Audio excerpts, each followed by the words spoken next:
We'll guide you through how to use ChatGPT for dictation, making your typing tasks much easier. If you find this helpful, consider subscribing and liking the video. First, open your web browser and go to the ChatGPT website at chat.openai.com.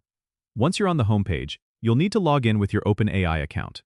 If you don't have an account yet, you can quickly create one by clicking on the Sign Up button and following the prompts.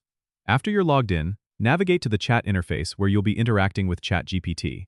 To use dictation, make sure your microphone is properly connected to your computer. You can test this by going into your computer's sound settings. Now, in the chat interface, look for a microphone icon.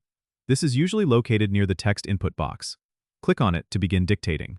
As you speak, ChatGPT will transcribe your words in real time into the chat box. Speak clearly at a steady pace to ensure accurate transcription. If you need to pause, click the microphone icon again to stop the dictation. You can review the text and make any necessary edits before sending it. This feature is ideal for drafting emails, jotting down notes, or even writing creative content without having to type.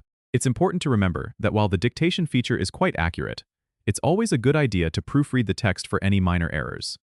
This method can significantly enhance your productivity by reducing the time spent on typing. Don't forget to subscribe and comment if this helped you out.